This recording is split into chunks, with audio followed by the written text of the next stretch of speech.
Kung dati ay kinatatakutan, ngayon dumadami na ang nahihilig sa pag-aalaga ng mga ahas. Kasi maliban sa hindi nagkakalat ng balahibo, low maintenance pa raw dahil once a week lang kailangang pakainin. Para bigyan ng mukha ang balita, Mobile Journal Ivan Tarinque.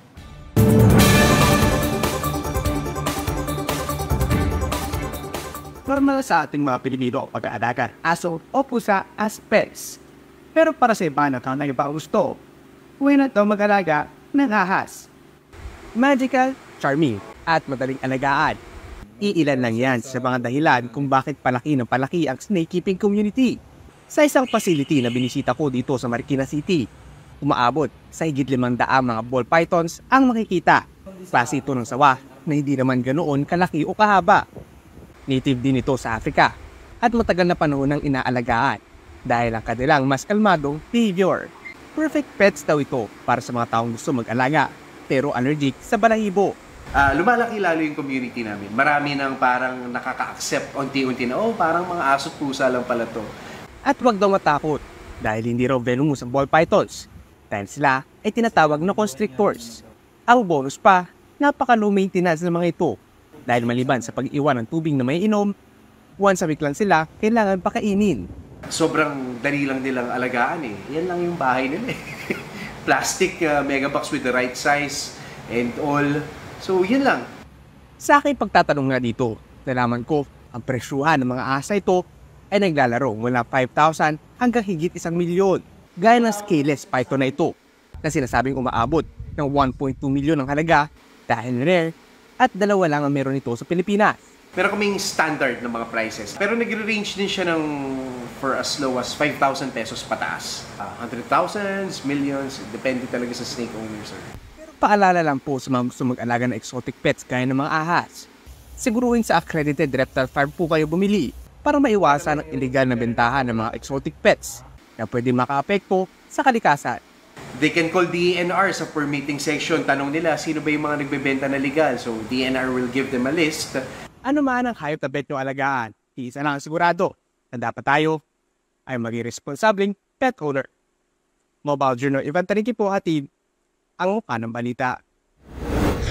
Pag-usapan pa natin ang pag-aalaga ng mga ahas kasama si Mobile Journal Ivan Tarinque. Ivan, ikaw ba mag-aalaga ka ng ahas? Pops J, naintindihan ko na kung ano yung charm ng mga ahas, yung mga charm ng ahas, lalo na yung mga nag-aalaga nito. Bakit ba sila na-attract mag-alaga ng ahas? Maraming addict dyan sa pag-aalaga ng reptile, particularly yung ahas. Pops J, kasi kanina, nung tinitignan mo, parang ang bait nila tignan. No, ang bait nila tignan, tapos parang ang cute kasi. Kung tutuusin, ang cute nila tignan, and medyo pag galaw-galaw lang sila ng ganun. So parang pag tinitignan mo, medyo nakaka-relax. So medyo may pagka-magical talaga. No, mahirap i-explain, pero pag ano sa harap mo, parang ang magical sa feeling. Hindi lamang yung itsura, no? Yung mga kulay, yung sinasabi nila, ang ganda ng kulay ng ibang mga ahas, no? Ito ba is safe alagaan? Halimbawa, may anak akong maliit sa bahay, okay lang ba na may ahas dyan akong inaalagaan? So Pops J, as usual, no, pag may alaga tayong any pets, no, kailangan syempre may gabay pa rin ng magulang. Pero itong mga ball pythons na ito, ito yung isa sa pinaka-calm na mga breeds ng ahas. Di ka ba biglang sasakmalin yan? Ito yung mga Pops J kanina, pag pinakain mo naman sila at busog sila, nakatambay lang talaga sila. Ayan, especially yan, nakaganyan lang sila, nakababad lang sila sa tubig. Usually, no, tatambay lang sila ng ganun. Pero pag nakaamoy sila ng danger, ng pagkain, ng ganun, dun sila parang nagiging umaatake. Pero hindi naman sila actually hindi naman sila nga, nabanggit naman natin, hindi sila venomous dahil sila ay constrictors. No? Pero okay naman daw. Nabanggit mo yung presyo para makapag-adapt ng ahas. Sa halagang 5,000 pesos pala, pwede na, no? Tama ka dyan, Pops J, no? Itong 5,000 pesos to, yun nga, lagi din na sinasabi, dapat sa legal. No? Legal na breeder or farm, sila kumuha ng mga reptiles na ganito. Dahil pero yung ibang ahas, 1 milyon, inaabot. O 1.2 pa, yung nabanggit mo kanina. Yan, Pops J, kanina. O bakit ganun kalayo yung agwat? No? So, depende siya sa morph, Pops J. No, ito kanina yung 1.2, dalawa lang sila sa Pilipinas. Okay. Nandito, no. Ito yung tinatawag nilang scaleless lorry. Oo. No, kung may kita mo, wala talaga siyang skills. No, yun yung nagpa-different sa kanya dun sa iba pang mga morphs na andon sa facility na yon. Yung 1.2 million na yun, gaano ka-rare yun, Ivan? Ilang piraso lang yan meron sa Pilipinas? Sa Pilipinas, dalawa lang. Dalawa lang. Dalawa Ganon lang ka-rare. sila. Ganon ka-rare. No, so bihira mo talaga makita yung ganito sa Pilipinas. Yung mga nakikita nating ahas sa mga palayan, pwede bang alagaan yun? Ayun, Pops, mahirap alagaan yun.